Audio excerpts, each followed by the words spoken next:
Pregnant बहू। इंदौर में रहने वाले मिश्रा परिवार की कहानी। ये है हमारी शांति जी। ये अपने पति रमेश के साथ खुशहाल जीवन जी रही थी, पर इन्हें एक बहुत बड़ी चिंता थी। शांति की 2 बहुएं थी, जिसमें बड़ी बहू की एक छोटी सी बच्ची थी, लेकिन छोटी बहू की शादी को लगभग 5 साल हो गया था। इसके बाद भी इनके कोई बच्चे नहीं थे। इसी बात को लेकर के शांति हमेशा परेशान रहती थी। एक दिन शांति की सहेली विमला आती है। आप लोगों को तो पता ही है, अगर 2 पड़ोसी मिल गए हैं तो इन दोनों के बीच में पक्का कोई ना कोई खिचड़ी पकने वाली है। चलिए देखते हैं अब शांति और विमला के बीच में कौन सी खिचड़ी पक रही है।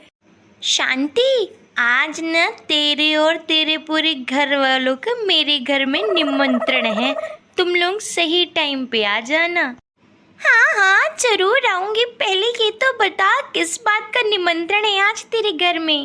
ओहो शांति, तू भूल गई ना, अभी अभी तो मेरी दूसरी वाली बहू को दूसरा बच्चा हुआ है, उसी का बरहो है। तो जल्दी आना, जल्दी तैयार हो जा। ओहो, मैं भी ना कितनी भुलक्कड़ हो गई हूँ। हाँ हाँ विमला, सब लोग आएंगे तेरे यहाँ। और शांति, ये बता, तेरी भी तो दूसरी वाली बहू की शादी को 5 साल हो गया है ना, अभी तक उसने कोई गुड न्यूज़ नहीं सुनाई? हाँ बहन, तू ठीक ही कह रही है, पर आजकल की बहुओं को तू जानती ही है ना, पहले बच्चा नहीं चाहेंगे, फिर यहाँ वहाँ दवाई करवाएंगे। भगवान ही जाने बहन, मेरी बहू का क्या होगा। खैर, मैं तो तेरे यहाँ बरहों में आऊंगी ही। दोनों आपस में ऐसे बात ही कर रही थी। फिर इसके बाद विमला अपने घर चली जाती है। एक दिन जब छोटी बहू श्वेता जेठानी की लड़की मिष्टी को गोद में बैठाकर खिला रही थी, तब सास ने देखा और सही मौका देख करके श्वेता से कहा, श्वेता बहू, कब तक तुम जेठानी की लड़की को खिलाती रहोगी? अब तो मेरी आंखें तुम्हारी संतान को देखने के लिए तरस रही हैं। मैं क्या करूँ माँ जी, आपके ही लड़के तैयार नहीं होते हैं। जब जब मैं उनसे कहती हूँ अपनी संतान के लिए, तो उनका कहना है पहले नौकरी लग जाए, नौकरी। हाँ बेटा, मैं तो तुम्हारी बातों को बहुत अच्छे से समझ रही हूँ, पर अब अपने पति को भी समझाओ थोड़ा। हाँ देवरानी जी, अब तो मुझे भी लगता है कम से कम आपकी एक संतान तो हो, चाहे लड़का हो चाहे लड़की हो। इसलिए इस विषय में आप अपने पति से बात करिए एक बार, उनका क्या कहना है जरा देखिए तो। वहीं खड़ी मिष्टी ये सारी बातें सुन रही थी और मिष्टी घबराते हुए अपनी चाची से बोली, चाची, जब आपकी बेबी हो जाएगा तो आप मुझे छोड़ दोगी ना?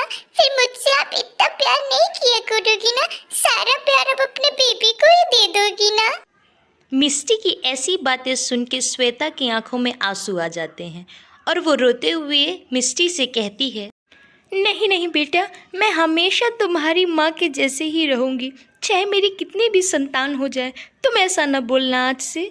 इन सभी बातों से श्वेता बहुत उदास होती है और सोचती है एक बार मुझे अपने पति से बात करना ही चाहिए।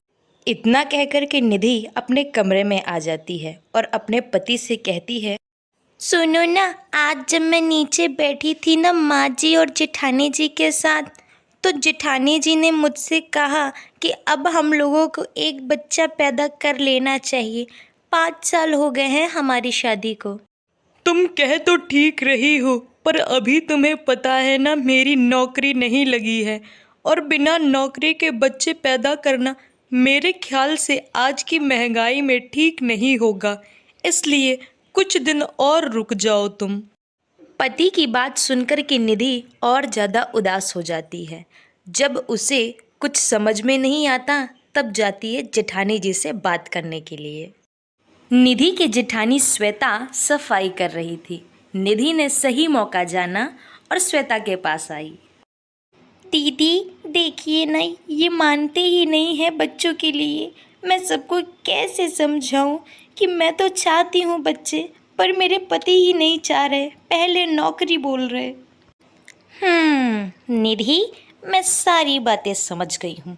अब देखो मैं तेवर जी को कैसे राजी करती हूँ। अब मैं ऐसा तिगड़म चलाऊंगी कि वो खुद तैयार होंगे और तुमसे बोलेंगे।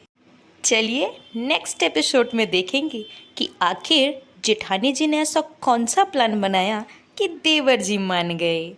तब तक आप लोग चैनल को लाइक, सब्सक्राइब और शेयर जरूर करिएगा।